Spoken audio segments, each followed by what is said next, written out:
तो सबको मेरा राम राम। तो यहाँ पर आइए हम जानते हैं कि इस बार रक्षाबंधन किस दिन बांधें हम, या किस प्रकार से अपने भाई को राखी को बांधें। तो यहाँ पर मैं सब कुछ आपको बताऊंगी, लेकिन आप लोग प्लीज़ चैनल को लाइक शेयर और सब्सक्राइब ज़रूर करें। तो देखिए, इस बार रक्षाबंधन 31 अगस्त को मनाएंगे। 30 अगस्त को दिन भर पूर्णिमा है, लेकिन पूर्णिमा के साथ साथ भद्रा भी लग रहा है। भद्रा काल में हम कोई भी शुभ कार्य नहीं करते हैं, तो इसलिए हम दिन भर राखी नहीं बांधेंगे, जो कि 8:51 तक भद्रा है। तो रात को भी हमारे यहाँ राखी बांधने का विधान नहीं है। जिसको इन सब बातों का हमें ध्यान रखना चाहिए। कौन सी जल्दी हो रही है, हमारे भाई कहाँ भागे जा रहे हैं, या फिर हम कहाँ जा रहे हैं जो रात्रि को ही बांधना जरूरी है। तो हम राखी कब बांधें?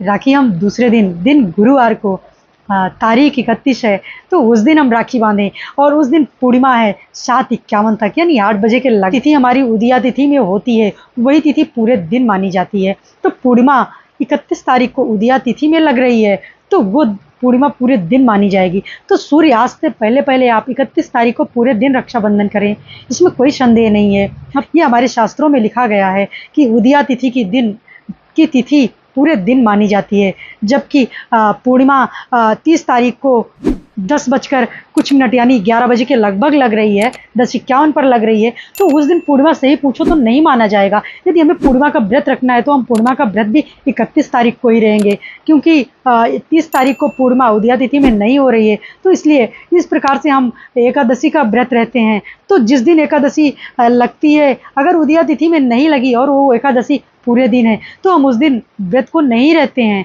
बल्कि दूसरे दिन भले वो 10 मिनट के लिए हो, लेकिन उदया तिथि में है तो हम दूसरे दिन उदया तिथि को ही मान करके व्रत को करते हैं। उदया तिथि यानी सूर्य उदय के समय जो तिथि होती है, वही तिथि पूरे दिन मानी जाती है। तो आप 31 तारीख को रक्षाबंधन का त्यौहार मनाएं, धूमधाम से मनाएं।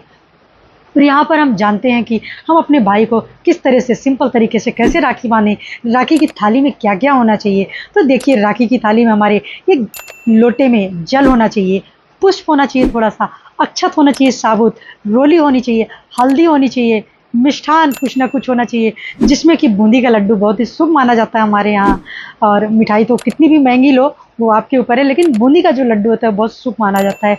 और रक्षा हो जो हम बांधें, और कुछ ना कुछ भाई भी जो देना हो लिफाफे में करके उसमें रखे।